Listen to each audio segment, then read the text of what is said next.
Viejo pobre. Así me llamó mi propio hijo, mientras me empujaba fuera de la casa que construí con mis propias manos. Estaba lloviendo y apenas tuve tiempo de tomar mi vieja chamarra. No dije nada, no grité, no lloré, no supliqué. 75 años de vida me han enseñado que la dignidad es lo último que un hombre debe perder. Me quedé parado bajo la lluvia, sintiendo cómo las gotas se mezclaban con las lágrimas que no pude contener. La puerta se cerró frente a mí con un golpe seco, como si estuvieran enterrando mis últimos años de vida. Pero no fue el golpe de la puerta lo que más me dolió, sino las risas que escuché desde adentro. Caminé lentamente hacia la parada del autobús, con el peso de mis años hundiéndome los hombros. No llevaba más que 50 pesos en mi bolsillo, las llaves de una caja de seguridad en el banco y una fotografía vieja de mi esposa, Consuelo, que en paz descanse. Fue entonces cuando tomé la decisión, una decisión silenciosa, como todas las importantes que he tomado en mi vida. Esa misma noche, mientras me refugiaba en un modesto hotel, hice una llamada, no a mis hijos para suplicarles que me dejaran volver, no a mis nietos para quejarme de la injusticia. Llamé a mi abogado, don Ernesto, el mismo que ha manejado mis asuntos por más de 40 años. Necesito que venga a verme mañana temprano, don Ernesto. Ha llegado el momento de hacer cambios. Nací en Oaxaca, en un pueblito tan pequeño que ni siquiera aparece en los mapas. Mi padre era campesino y mi madre vendía tortillas hechas a mano. Desde niño supe lo que era el trabajo duro. A los 12 años ya me levantaba antes del amanecer para ayudar en el campo. Y por las tardes caminaba 5 kilómetros para llegar a la escuela. La vida nunca me regaló nada. Cuando tenía 16 años, mi padre enfermó de los pulmones. No había dinero para medicinas, así que tomé la decisión de irme a la capital. Recuerdo que mi madre lloró toda la noche antes de mi partida. Me dio su bendición y un medallón de la Virgen de Guadalupe que aún conservo. «Cuídate mucho, hijito», me dijo, «y nunca olvides de dónde vienes». Llegué a Ciudad de México con una mano adelante y otra atrás. Dormí en la calle las primeras noches, hasta que conseguí trabajo como ayudante de albañil. Trabajaba desde que salía el sol hasta que se ocultaba, cargando bultos de cemento que pesaban más que yo mismo. Mis manos se llenaron de callos y mi piel se curtió bajo el sol inclemente. Pero cada quincena enviaba la mitad de mi sueldo a mi familia. Con el tiempo aprendí el oficio. De ayudante pasé a albañil y de albañil a maestro de obra. Para cuando cumplí 25 años ya dirigía pequeñas construcciones. Fue entonces cuando conocí a Consuelo, mi difunta esposa. Consuelo trabajaba como secretaria en una constructora donde yo buscaba empleo. Me enamoré de ella desde el primer momento. No era solo su belleza, sino su forma de mirarme, como si viera algo en mí que ni yo mismo conocía. Nos casamos un año después, con una pequeña ceremonia a la que solo asistieron algunos amigos y mi madre, que para entonces ya era viuda. Con Consuelo, la vida comenzó a sonreírme. Ahorramos cada peso que pudimos y, eventualmente, pude abrir mi propia compañía constructora. Los primeros años fueron difíciles. Competíamos contra empresas grandes, con conexiones políticas y mucho capital. Pero yo tenía algo que ellos no. Conocía el trabajo desde abajo. Sabía lo que era sudar la gota gorda bajo el sol y mis trabajadores me respetaban por ello. «Don Roberto», me decían, «con usted hasta el fin del mundo, porque usted sí sabe lo que es trabajar duro». Poco a poco, la empresa fue creciendo. Conseguimos contratos más grandes, contratamos más personal, compramos maquinaria. Cuando nació nuestro primer hijo, Carlos, ya éramos una empresa respetada en la ciudad. 3 años después, llegó Alberto y finalmente nuestra hija menor, Lucía. Consuelo y yo trabajábamos sin descanso para darles a nuestros hijos lo que nosotros nunca tuvimos. Buenas escuelas, ropa nueva, juguetes, Vacaciones. Quizás ese fue nuestro error. Las cosas empezaron a cambiar cuando los niños crecieron. Carlos, el mayor, siempre fue ambicioso. Desde pequeño quería más y más. Cuando terminó la universidad, insistió en que lo incorporara a la empresa como gerente. Yo accedí pensando que era hora de que la nueva generación tomara las riendas. Alberto era diferente, más callado, más sensible. Estudió medicina y se especializó en cardiología. Nunca pidió nada de la empresa, pero tampoco mostró mucho interés por su viejo padre. Se casó con Marcela, una mujer de buena familia, pero de carácter difícil. Nunca nos llevamos bien. Lucía, mi pequeña, era la luz de mis ojos. Estudió arquitectura y tenía un talento natural para el diseño. Durante unos años trabajó conmigo en la empresa, pero luego se casó y se mudó a Monterrey. Desde entonces, nuestras conversaciones se limitaban a llamadas telefónicas cada vez más esporádicas. Cuando Consuelo enfermó de cáncer hace 10 años, fue como si una parte de mí también comenzara a morir. Los médicos dijeron que no había mucho que hacer, pero yo me negué a aceptarlo. Gastamos una fortuna en tratamientos experimentales, viajes a especialistas en Estados Unidos, medicinas que no cubría el seguro. Carlos comenzó a quejarse de los gastos. «Papá, estás dejando a la empresa sin liquidez», me decía. «Tienes que ser realista, realista». ¿Cómo podía ser realista cuando la mujer que había estado a mi lado durante 40 años se estaba muriendo? Pero Carlos insistía y poco a poco comenzó a tomar más decisiones en la empresa sin consultarme. Consuelo falleció un martes por la mañana. Llovía, igual que cuando mi hijo me echó de casa. Recuerdo que sostuve su mano hasta el último momento y le prometí que siempre la amaría. Los chicos vinieron al funeral, por supuesto. Lucía lloró desconsoladamente. Alberto se mantuvo distante, como si la muerte fuera solo otra enfermedad con la que tenía que lidiar. Y Carlos pasó la mitad del tiempo hablando por teléfono sobre asuntos de la empresa. Después del funeral, me sentí perdido. La casa que habíamos compartido durante tantos años ahora me parecía vacía y fría. Carlos sugirió que me mudara con él y su familia. «Es una casa grande, papá. Estarás más acompañado». En ese momento me pareció una buena idea. Vendí nuestra casa y me mudé a la mansión que Carlos había construido en Las Lomas, uno de los barrios más exclusivos de la ciudad. Lo que no sabía es que no me estaba invitando a su hogar, me estaba encerrando en una jaula dorada. Al principio, todo parecía bien. Tenía mi propia habitación, amplia y con vista al jardín. Almorzábamos juntos los domingos y mis nietos, Sebastián y Daniela, venían a visitarme de vez en cuando, aunque siempre parecían más interesados en sus teléfonos que en escuchar las historias de su abuelo, pero con el tiempo las cosas empezaron a cambiar. Primero fueron pequeños detalles. Ya no me consultaban sobre las comidas, luego dejaron de invitarme a sus reuniones sociales. Eventualmente, comencé a sentir que estorbaba. «Papá, ¿podrías ver la televisión con el volumen más bajo? Estamos tratando de hablar». «Disculpa, papá, pero esa silla donde te sientas siempre es para las visitas importantes». «Abuelo, ¿podrías no contar esas historias aburridas cuando vienen mis amigos?» El respeto se fue erosionando lentamente, como la marea que va desgastando la roca, hasta que un día me di cuenta de que ya no era el patriarca de la familia, sino un mueble viejo que nadie quería, pero que tampoco se atrevían a tirar. Un día, sin previo aviso, Carlos me pidió que firmara unos papeles. «Son solo formalidades, papá, para organizar mejor las finanzas de la empresa».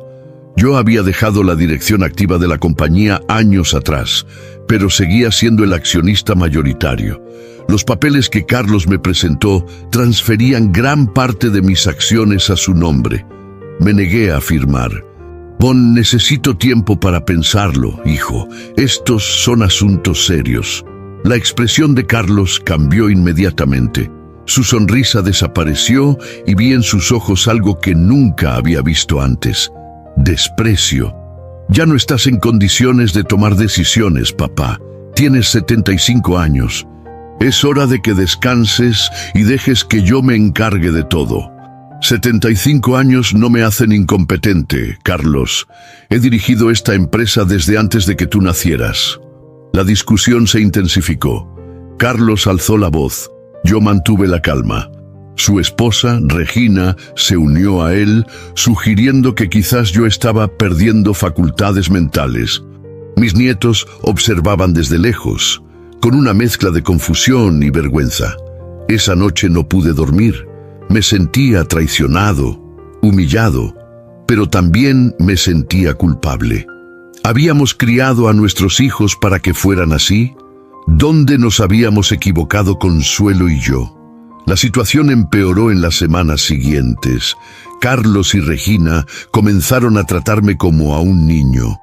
Controlaban mis comidas, mis salidas, incluso mis conversaciones telefónicas. Me sentía prisionero en una casa que, irónicamente, había sido construida por mi propia empresa. Intenté hablar con Alberto, pero estaba demasiado ocupado con su clínica privada. Llamé a Lucía, pero ella estaba pasando por su propio divorcio y tenía suficientes problemas. Y entonces, hace 3 días, ocurrió el incidente que cambió todo. Estaba en mi habitación, revisando algunos documentos antiguos, cuando encontré las escrituras originales de varios terrenos que había comprado años atrás. Terrenos que ahora valían una fortuna y que Carlos no sabía que existían. Escuché voces en el pasillo. Carlos y Regina discutían en voz baja, pero lo suficientemente alta como para que yo pudiera escucharlos. Necesitamos que firme esos papeles, Carlos. La expansión al sur depende de eso. Lo sé. Estoy trabajando en ello. Ha pasado un mes. Si no firma pronto, perderemos la oportunidad. ¿Qué quieres que haga? Es terco como una mula. Pues habrá que tomar medidas más drásticas. Mi primo es geriatra. Podría certificar que tu padre ya no está en pleno uso de sus facultades. Me quedé helado. Estaban planeando declararme incompetente para tomar el control total de la empresa. De mi empresa, la que había construido con el sudor de mi frente durante 50 años. Al día siguiente, durante el desayuno, actué como si no hubiera escuchado nada. Carlos parecía nervioso. Regina evitaba mirarme a los ojos. Después de comer, le pedí a Carlos que me llevara al banco. ¿Al banco? ¿Para qué, papá? Necesito revisar algunas cosas en mi caja de seguridad. Carlos dudó, pero finalmente accedió a llevarme. En el banco, le pedí que me esperara en el vestíbulo mientras yo atendía mis asuntos. Una vez solo, saqué todos los documentos importantes de la caja: escrituras, acciones, pólizas de seguro, y los guardé en un sobre que entregué a don Ernesto, mi abogado, que me esperaba en una cafetería cercana. ¿Estás seguro de esto, Roberto?, me preguntó don Ernesto después de explicarle la situación. Nunca he estado más seguro de algo en mi vida, Ernesto. Han olvidado que todo lo que tienen, todo lo que son, se lo deben a este viejo pobre que ahora desprecian. Cuando regresamos a casa, Carlos estaba furioso porque me había demorado. ¿Qué tanto hacías ahí dentro, papá? Tengo una reunión importante en media hora. Solo ponía mis asuntos en orden, hijo, como debe hacer un hombre de mi edad. Esa noche, durante la cena, Carlos volvió a insistir con los papeles. Papá, necesitamos que firmes esto mañana sin falta. Es por el bien de la empresa, de la familia. ¿Qué pasaría si me niego, Carlos? La pregunta lo tomó por sorpresa. Miró a Regina, que le devolvió una mirada cómplice. No creo que quieras averiguarlo, papá. Fue entonces cuando entendí que mi propio hijo me estaba amenazando. En mi propia mesa, en la mesa que yo había pagado. Tienes razón, Carlos. No quiero averiguarlo. Me levanté lentamente y me dirigí a mi habitación. Esa noche, Preparé una pequeña maleta con lo esencial. Al amanecer, bajé a la cocina para tomar un café como siempre hacía. Carlos ya estaba ahí, vestido con un traje caro, revisando su teléfono. «Buenos días, hijo». «Papá, hoy es el día. El notario vendrá a las 10. Carlos, no voy a firmar esos papeles». Su rostro se transformó. Toda pretensión de respeto desapareció. «¿Qué dijiste?» «Que no voy a firmar. La empresa es mía. La construí yo. Y decidiré qué hacer con ella cuando yo lo considere oportuno». Se levantó de golpe, tirando la taza de café sobre la mesa. «¿Sabes qué, papá? Estoy harto. Harto de cuidar a un viejo obstinado que no entiende que su tiempo ya pasó. Harto de mantener a un viejo pobre que sin mí no tendría dónde caerse muerto». Sus palabras me golpearon como bofetadas, pero mantuve la compostura. «Si eso es lo que piensas, Carlos, quizás debería irme. Pues vete, vete a ver quién te aguanta. Vete a ver quién te mantiene, viejo pobre». Regina y los niños aparecieron en la cocina, alarmados por los gritos. Carlos me tomó del brazo con fuerza y me arrastró hacia la puerta principal. Intenté resistirme, pero los años no pasan en vano y él era mucho más fuerte que yo. «Carlos, por Dios, ¿qué haces?», gritó Regina, pero no hizo nada para detenerlo. Poniéndolo en su lugar, por fin, abrió la puerta y me empujó fuera. Estaba lloviendo, como ya dije. Me caí sobre el pavimento mojado, lastimándome las manos al intentar amortiguar la caída. «Y no vuelvas. Aquí no queremos viejos inútiles y pobres que solo estorban».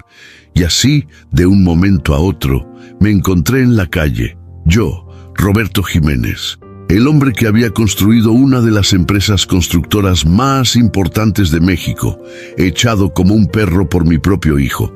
Pero lo que Carlos no sabía, lo que ninguno de ellos sabía, es que yo nunca había sido un viejo pobre. Y pronto, muy pronto, todos lo descubrirían. Don Ernesto me recogió en el hotel al día siguiente. Su cara reflejaba una mezcla de indignación y tristeza cuando le conté los detalles de mi expulsión. «Esto no se va a quedar así, Roberto. Lo que hizo tu hijo es un delito. No quiero escándalos, Ernesto. No quiero demandas ni peleas en los tribunales. Quiero justicia, pero a mi manera». «¿Y cuál es tu manera?». Sonreí por primera vez en días. «La manera de un hombre que ha aprendido que en los negocios, como en la vida, hay que ser siempre más inteligente que tus adversarios». Le expliqué mi plan. Don Ernesto escuchó atentamente, asintiendo de vez en cuando. Cuando terminé, se ajustó las gafas y me miró con una mezcla de admiración y preocupación. «Es arriesgado, Roberto. Podría salir mal, o podría salir exactamente como lo he planeado. De cualquier manera, ya no tengo nada que perder». Esa misma tarde, comenzamos a poner el plan en marcha. El primer paso era asegurar mi independencia financiera. Contrario a lo que Carlos pensaba, yo no dependía de él, ni de la empresa para vivir. A lo largo de los años, había diversificado mis inversiones sabiamente. Tenía cuentas en varios bancos, propiedades a mi nombre en diferentes ciudades e inversiones en empresas que nada tenían que ver con la construcción. ¿Cómo va Carlos a reaccionar cuando descubra que la expansión al sur es imposible porque los terrenos que quiere comprar ya son tuyos?, me preguntó don Ernesto con una sonrisa cómplice mientras firmábamos los documentos necesarios para transferir fondos a una nueva cuenta. Probablemente de la misma manera que cuando descubra que las acciones que tanto quería que le firmara ya no existen, porque las transferí a un fideicomiso hace años. El segundo paso era encontrar un lugar para vivir. No quería nada ostentoso, solo un sitio tranquilo donde pudiera pasar mis últimos años con dignidad. Don Ernesto me sugirió un pequeño pero elegante departamento en Coyoacán, un barrio tradicional de la ciudad con calles empedradas y plazas arboladas. «Es perfecto, Ernesto. Lejos del ruido, pero cerca de cafés y librerías. Y lo más importante, Roberto, está a tu nombre. Nadie puede echarte de ahí. Esa noche, mientras cenábamos en un restaurante discreto, don Ernesto me contó que Carlos ya había comenzado a buscarme. Ha llamado a la oficina 3 veces hoy. Parece que ha intentado acceder a las cuentas de la empresa y se ha llevado una sorpresa. ¿Qué le has dicho? Nada. Mi secretaria le dice que estoy en una reunión. Mañana tendré que hablar con él, pero para entonces ya habremos terminado de asegurar tus activos. Sentí una extraña mezcla de tristeza y satisfacción. No me alegraba de causarle problemas a mi hijo, pero tampoco podía permitir que me despojara de todo lo que había construido. ¿Crees que aprenderá la lección, Ernesto? Mi viejo amigo me miró con compasión. No lo sé, Roberto. Algunos aprenden a las buenas, otros a las malas, y algunos, tristemente, nunca aprenden. Asentí en silencio. La vida me había enseñado que el dinero puede comprar muchas cosas, pero no el respeto, ni el amor, ni la decencia. Esas cosas hay que ganarlas día a día, con acciones, no con palabras. Y mientras terminaba mi copa de vino, pensé en Consuelo, en lo que me diría si pudiera verme ahora. Probablemente me diría que perdonara, que no guardara rencor, pero también me diría que me respetara a mí mismo, que no permitiera que nadie, ni siquiera nuestro hijo, me tratara como a un objeto desechable. Por ti, Consuelo, murmuré levantando mi copa. Por ti y por la dignidad que siempre me enseñaste a mantener. Don Ernesto me miró extrañado, pero no dijo nada. Él sabía, como yo, que algunas conversaciones son demasiado íntimas para compartirlas, incluso con los amigos más cercanos. Esa noche, antes de dormir, miré por la ventana del hotel hacia el cielo estrellado de la Ciudad de México. La misma ciudad que me había recibido 60 años atrás, cuando no era más que un muchacho asustado con sueños más grandes que sus bolsillos. La misma ciudad que había sido testigo de mis luchas, mis triunfos, mis pérdidas. No ha terminado, Carlos, susurré. El viejo pobre apenas está comenzando a jugar. Amanecí con una extraña sensación de libertad. Por primera vez en años, nadie me diría qué hacer, cuándo comer o con quién hablar. El departamento que don Ernesto había encontrado para mí estaba amueblado de forma sencilla pero elegante. Las paredes color crema, los muebles de madera oscura y los ventanales que daban a un pequeño jardín interior me recordaban a la primera casa que compré con Consuelo, cuando la empresa comenzaba a dar frutos. Me preparé un café como me gusta, negro, sin azúcar, y me senté en el balcón a observar el amanecer sobre Coyoacán. Los primeros rayos del sol iluminaban las copas de los árboles del parque cercano, y el aire fresco de la mañana me llenaba los pulmones. Me sentí vivo, más vivo que en los últimos años, encerrado en la mansión de Carlos. El teléfono sonó justo cuando terminaba mi desayuno. Era don Ernesto. Buenos días, Roberto. ¿Cómo amaneciste? Mejor que en mucho tiempo, Ernesto. ¿Alguna novedad? Carlos está furioso. Ha descubierto que no puede acceder a las cuentas principales de la empresa. Ha intentado contactar al banco, pero le han informado que se requiere tu firma para cualquier movimiento importante. ¿Y qué dice? Dice muchas cosas, Roberto, pero ninguna que quieras escuchar. Ha amenazado con demandarme por conspiración y por ayudar a una persona mentalmente incapacitada a tomar decisiones financieras. Sonreí con amargura. Mi propio hijo, dispuesto a declararme incompetente con tal de poner sus manos en la empresa. ¿Le has dicho dónde estoy? Por supuesto que no. Le he dicho que estás bajo asesoría legal y que cualquier comunicación debe pasar por mí. Pero hay algo más, Roberto. ¿Qué ocurre? He recibido una llamada de Alberto. Parece que Carlos le ha contado su versión de los hechos. Dice que te fuiste voluntariamente, que estabas confundido y que ahora estás siendo manipulado por mí. La noticia no me sorprendió. Carlos siempre había sido hábil para torcer la verdad a su favor. ¿Y Alberto le cree? No lo sé. Sonaba preocupado. pero cauteloso. Me pidió tu número, pero le dije que te consultaría primero. Medité por un momento. Alberto y yo nunca habíamos sido tan cercanos como me hubiera gustado, pero tampoco habíamos tenido conflictos serios. Quizás merecía escuchar mi versión. Dale mi número, Ernesto, y también a Lucía, si llama. ¿Estás seguro? Carlos podría usar a tus otros hijos para localizarte. Tengo que confiar en alguien, Ernesto. Y si no puedo confiar en mis propios hijos, entonces ya lo he perdido todo. Después de colgar, me preparé para salir. Necesitaba comprar algunas cosas para el departamento y, lo más importante, caminar. Siempre he pensado mejor mientras camino. Las calles de Coyoacán estaban llenas de vida. Artistas callejeros, turistas, parejas de ancianos tomadas de la mano. Me detuve en una pequeña librería y compré un libro que había querido leer desde hace tiempo.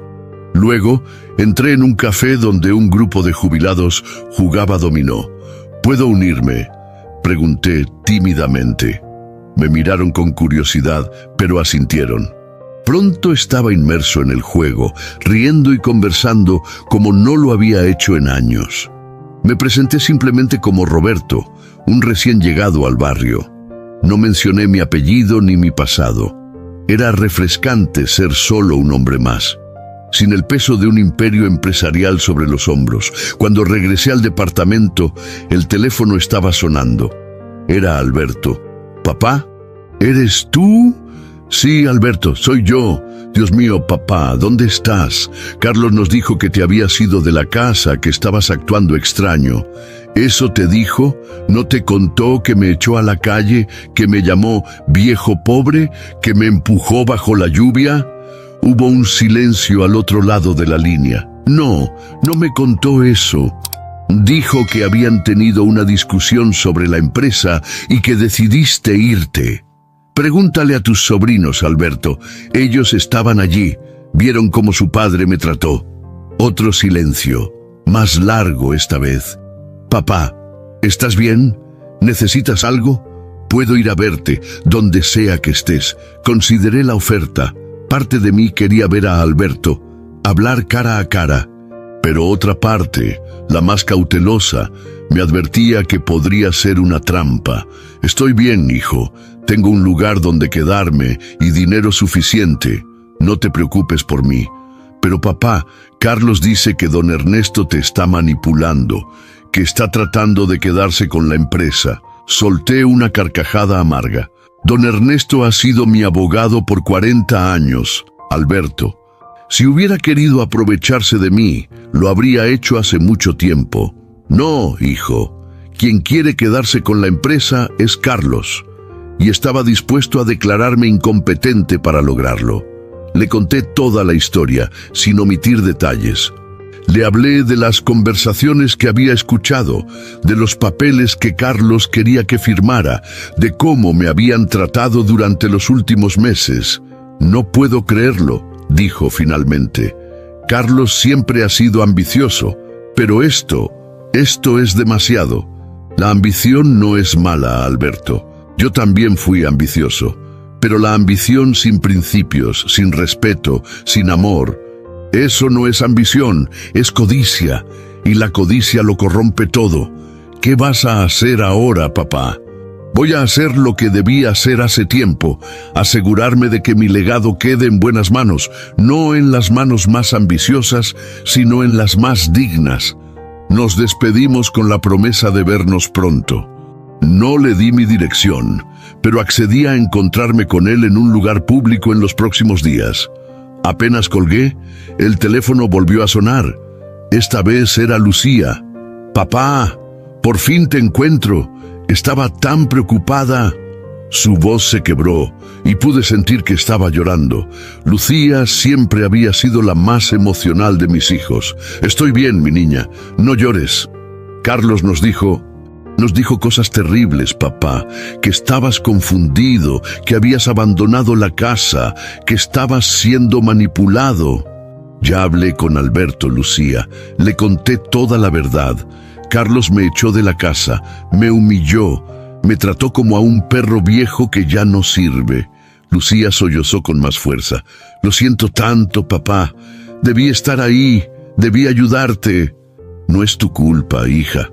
Tienes tu propia vida, tus propios problemas. Pero tú eres mi padre. Siempre estuviste ahí para mí. Y cuando me necesitaste...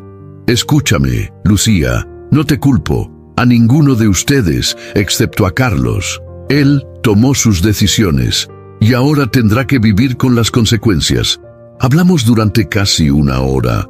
Me contó sobre su divorcio, sobre cómo su marido la había engañado con su mejor amiga. Me habló de su trabajo como arquitecta en Monterrey, de los proyectos que estaba desarrollando. Y yo la escuché, como siempre lo había hecho, ofreciendo consejos solo cuando me los pedía. Te extraño, papá, dijo finalmente. Quiero verte. Y yo a ti, mi niña. Pronto, te lo prometo. Esa noche, mientras cenaba solo en mi nuevo hogar, reflexioné sobre mis conversaciones con Alberto y Lucía. Me dolía haberme distanciado de ellos, pero quizás esta crisis era la oportunidad para reconstruir nuestra relación. No como padre e hijos, sino como adultos que se respetan y se quieren. El teléfono sonó por tercera vez ese día. Esperaba que fuera don Ernesto, o quizás Alberto o Lucía nuevamente, pero la voz que escuché me dejó helado. ¿Dónde diablos estás, papá? Carlos. Su voz sonaba tensa, controlada, pero podía sentir la rabia burbujeando bajo la superficie. Estoy en un lugar seguro, Carlos, lejos de ti y de tus amenazas. ¿Amenazas? ¿De qué estás hablando? Estamos preocupados por ti. Regina está destrozada. Los niños preguntan por su abuelo. Ahórrate el teatro, Carlos. Ambos sabemos lo que pasó. Me echaste de tu casa. Me llamaste viejo pobre. Me empujaste bajo la lluvia. ¿O ya lo olvidaste? Estaba enojado, papá. Dije cosas que no sentía.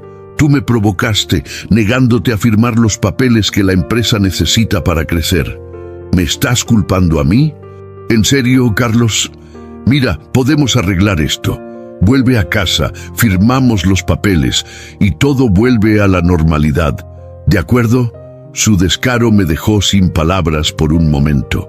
Después de todo lo que había hecho, esperaba que yo volviera mansamente a su casa, que firmara los papeles que me despojarían de mi empresa y que fingiera que nada había pasado. No voy a volver, Carlos, y no voy a firmar nada. De hecho, ya he tomado medidas para proteger mis intereses. ¿Qué medidas? ¿Qué has hecho? Pronto lo sabrás. Mientras tanto, te sugiero que busques un buen abogado. Lo vas a necesitar. ¿Me estás amenazando, papá, a mí, a tu propio hijo? No, Carlos. Solo estoy haciendo lo que debí hacer hace mucho tiempo. Defender lo que es mío. Colgué sin esperar su respuesta.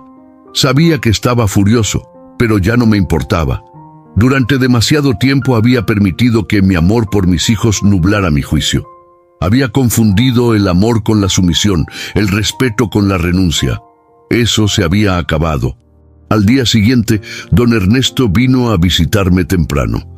Traía consigo una carpeta llena de documentos. Todo está listo, Roberto. He seguido tus instrucciones al pie de la letra. Revisamos los papeles uno por uno. Certificados de propiedad, extractos bancarios, acciones, títulos, todo en perfecto orden, todo a mi nombre o bajo el control del fideicomiso que habíamos creado. ¿Y la empresa?, pregunté. Sigue siendo tuya, Roberto. Carlos puede ser el director ejecutivo, pero tú sigues siendo el dueño. Sin tu firma no puede hacer nada importante, no puede vender activos, no puede pedir préstamos grandes, no puede emitir nuevas acciones. ¿Y los terrenos del sur? Don Ernesto sonrió. Están a tu nombre, como siempre lo han estado. Carlos no puede comprarlos porque ya son tuyos, y sin esos terrenos, la expansión que tanto desea es imposible. Asentí, satisfecho. No me alegraba estar en esta situación, peleando con mi propio hijo por el control de la empresa que había construido para todos ellos. Pero no tenía alternativa. Si cedía ahora, Carlos no solo me despojaría de todo, sino que probablemente arruinaría la empresa con su avaricia desmedida.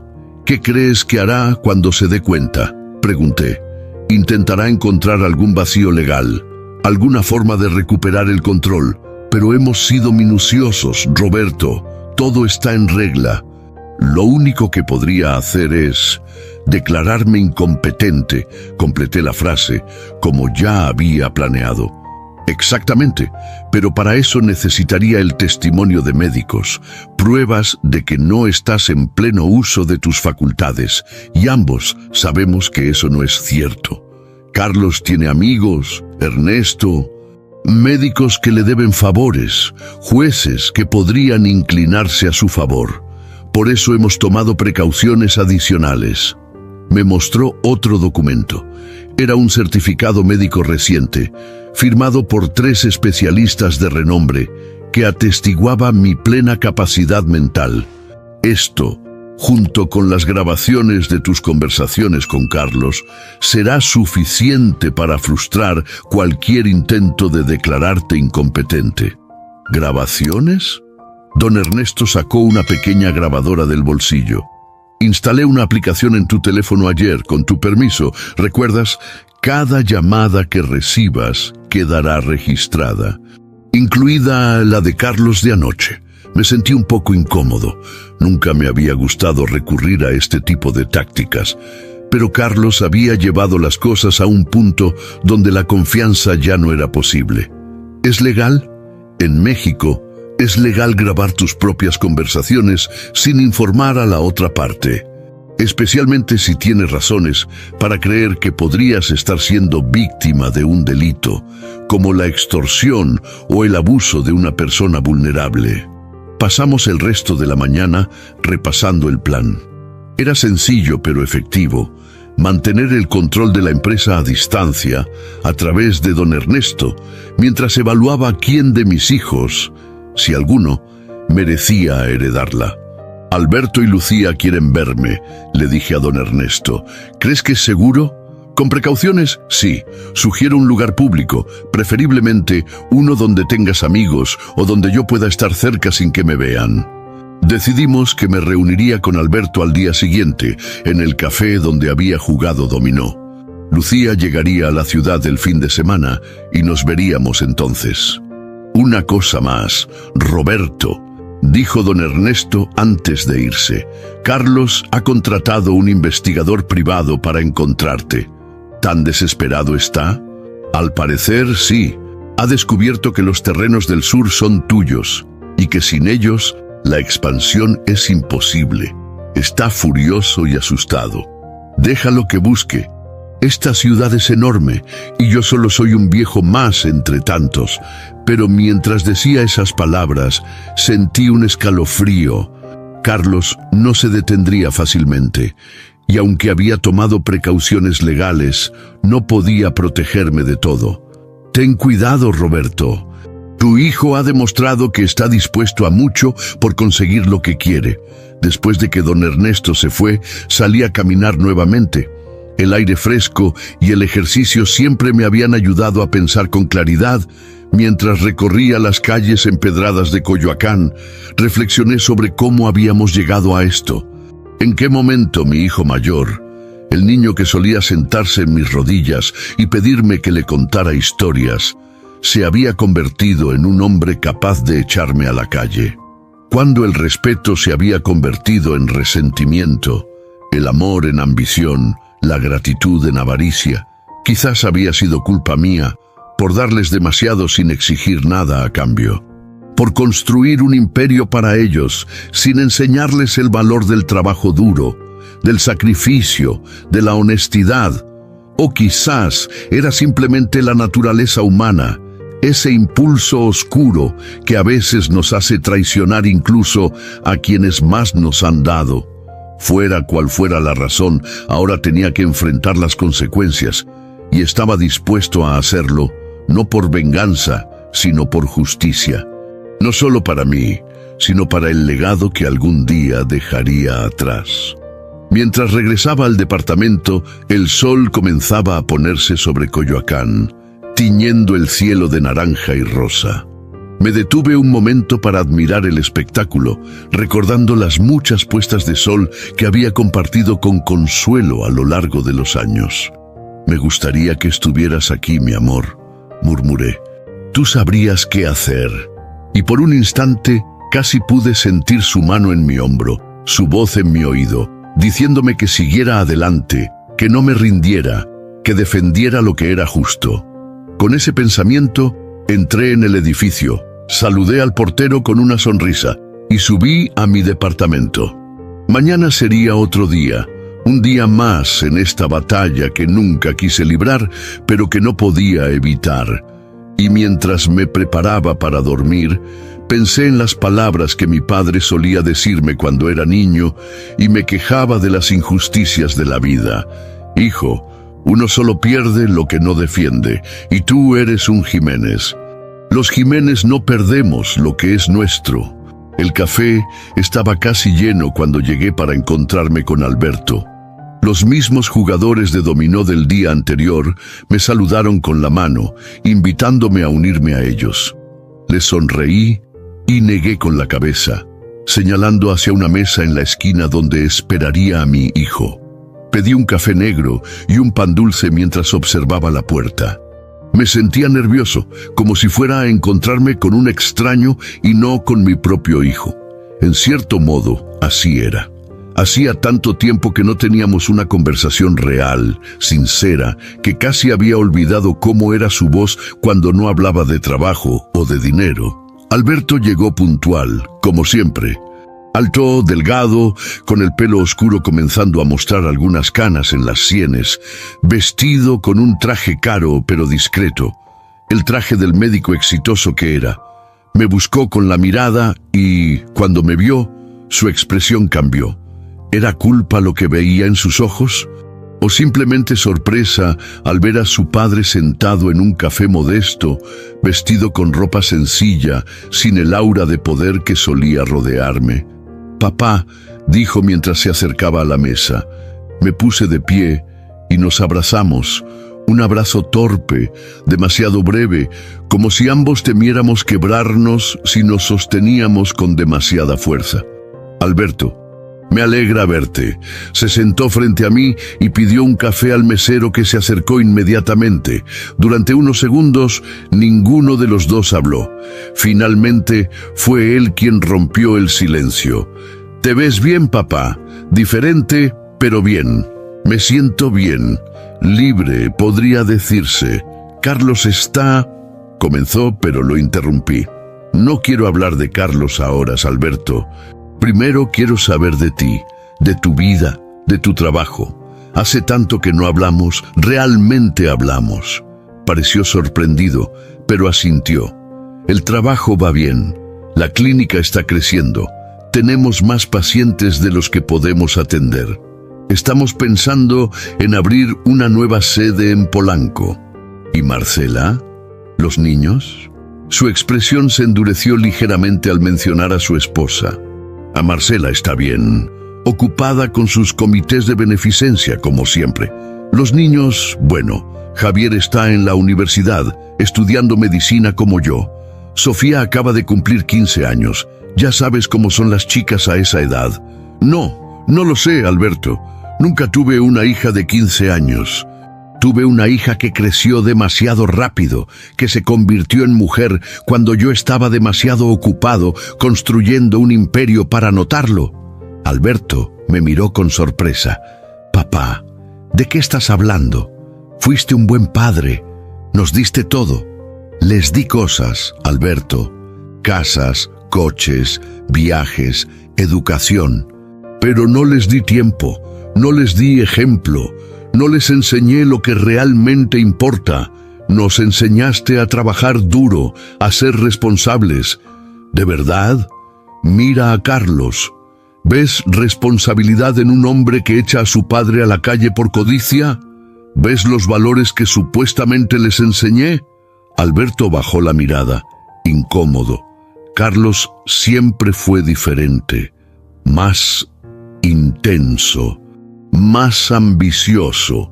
Carlos es lo que yo hice de él, Alberto, lo que todos hicimos, yo por darle poder sin responsabilidad, tu madre por consentirlo, tú y Lucía por permitirle hacer lo que quisiera sin cuestionarlo. Eso no es justo, papá. Cada uno es responsable de sus propias acciones.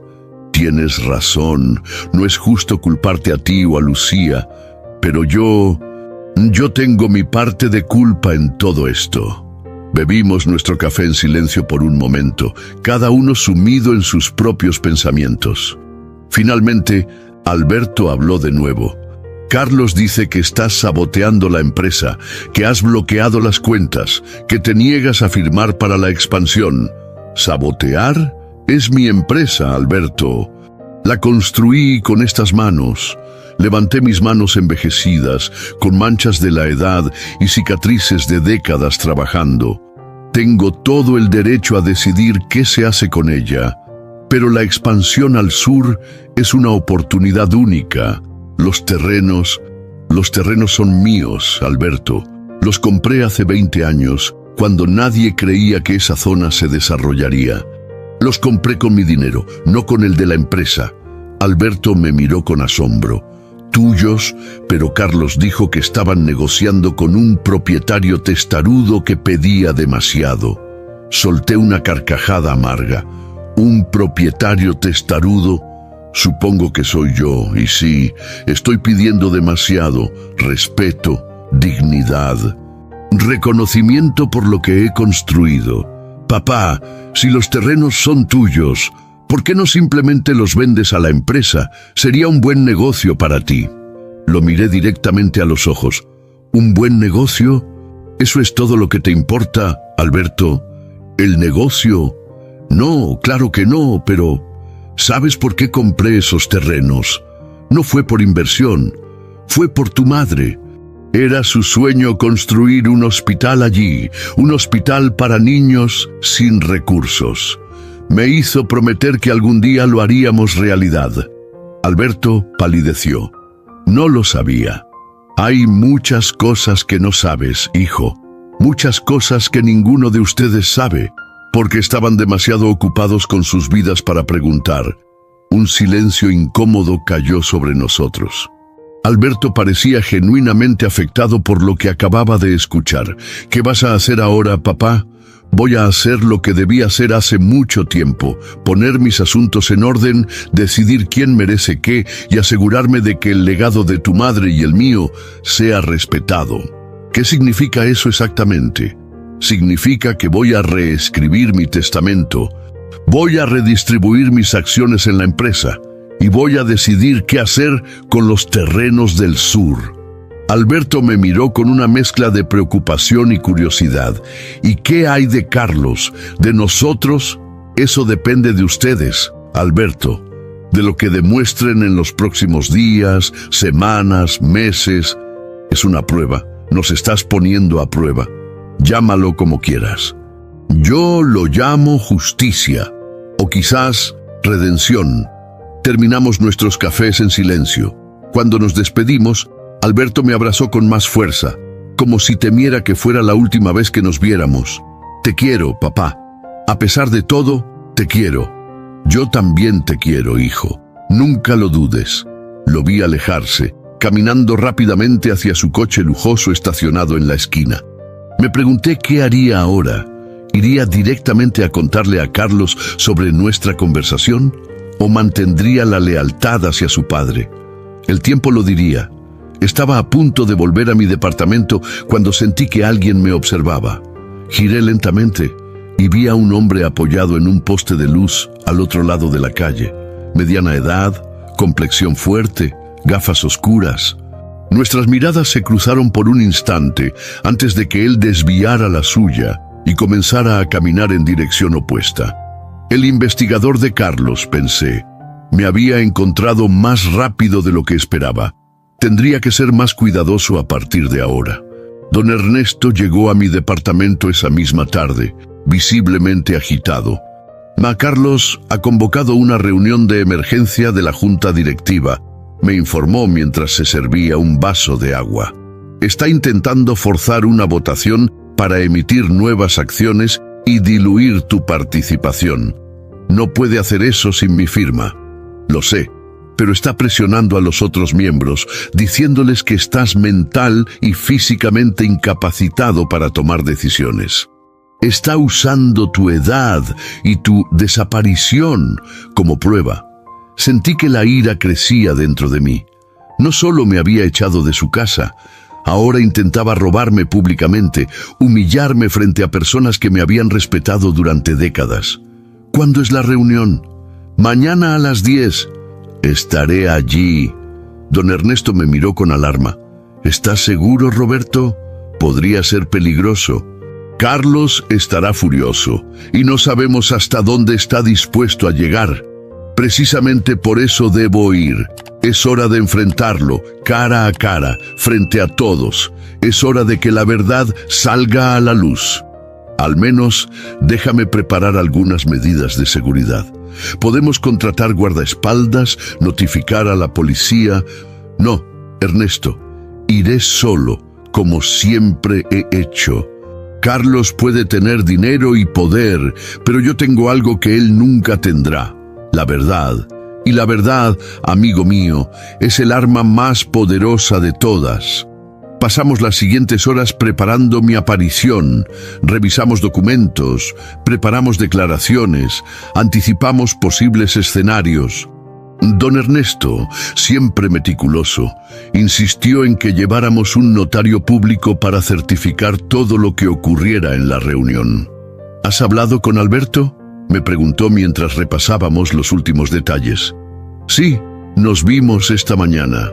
Y está confundido, dividido entre su lealtad hacia mí y su relación con Carlos. Le conté sobre los terrenos del sur, sobre el sueño de su madre. ¿Cómo reaccionó? Parecía genuinamente sorprendido. Creo que Carlos nunca les ha contado toda la verdad. ¿Crees que Alberto estará de tu lado mañana? No lo sé, Ernesto. Espero que al menos se mantenga neutral. Cuando don Ernesto se fue, me quedé solo con mis pensamientos. La reunión de mañana sería decisiva.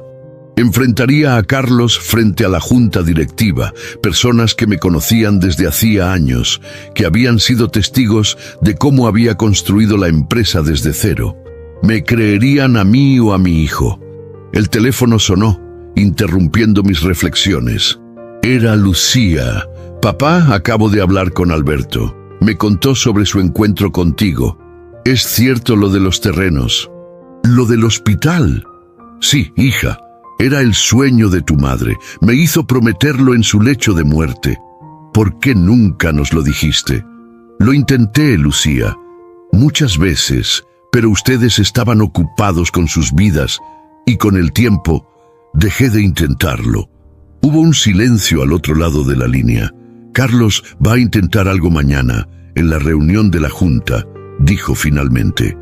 Alberto dice que está furioso, que está diciendo cosas terribles sobre ti. Lo sé, voy a estar allí. ¿Qué? No, papá, es peligroso. Carlos está fuera de control. Tengo que hacerlo, Lucía. Es mi empresa, mi legado. No voy a permitir que tu hermano lo destruya por codicia. Entonces, iré contigo. No, hija. No quiero involucrarte en esto. Ya estoy involucrada, papá. Soy tu hija, soy parte de esta familia, por lo que queda de ella. Estaré allí mañana, te guste o no. Su determinación me recordó a su madre. Consuelo tenía esa misma firmeza cuando tomaba una decisión. Está bien, Lucía, pero prométeme que tendrás cuidado. Carlos no es el mismo hombre que conociste. Lo prometo, papá. Y tú prométeme que no harás nada drástico. Lo único que haré será defender lo que es mío, lo que construí para ustedes. Después de colgar, me sentí extrañamente en paz. Pase lo que pase mañana. Al menos sabía que no estaba completamente solo. Tenía a don Ernesto, a Lucía y quizás a Alberto. Me preparé una cena sencilla y me senté a comer mientras veía las noticias en la pequeña televisión del departamento. Historias de política, de crimen, de celebridades. El mundo seguía girando, ajeno al drama que se desarrollaba en mi familia. Cuando terminé de cenar, abrí el cajón de la mesita de noche y saqué la fotografía de Consuelo que siempre llevaba conmigo. La miré durante largo rato, recordando su sonrisa, su voz, su manera de mirarme como si yo fuera el hombre más importante del mundo. «Mañana es el día, mi amor», murmuré. «Mañana veré si algo de lo que construimos juntos puede salvarse». Me dormí con la fotografía en la mano, soñando con días más felices, cuando mis hijos eran pequeños y el futuro parecía lleno de promesas. Duset. La sede de Construcciones Jiménez se alzaba imponente en el centro financiero de la ciudad. Un edificio de 20 pisos, todo cristal y acero, diseñado por Lucía cuando recién había terminado su carrera de arquitectura. Era mi regalo para ella, mi forma de decirle lo orgulloso que estaba de sus logros. Me detuve frente al edificio, observándolo como si fuera la primera vez. ¿Cuántas veces había entrado por esas puertas sin apreciar realmente lo que representaba? ¿Cuántas veces había subido a mi oficina en el último piso sin reflexionar sobre el camino recorrido desde aquel muchacho oaxaqueño que llegó a la ciudad sin nada? Don Ernesto me esperaba en la entrada, acompañado por un hombre mayor que supuse sería el notario. A su lado, para mi sorpresa, estaba Lucía. «Llegaste antes», le dije mientras nos abrazábamos. «No podía dormir. He estado aquí desde las 8, hablando con algunos miembros de la Junta antes de que llegara Carlos». «¿Y? Están confundidos, papá. Carlos les ha dicho que estás enfermo, que ya no estás en condiciones de tomar decisiones, pero muchos te conocen desde hace décadas. No están convencidos». Entramos al edificio juntos. El guardia de seguridad, un hombre que llevaba más de 20 años trabajando para mí, casi dejó caer su café cuando me vio. «Don Roberto, qué alegría verlo». «Gracias, Ramiro.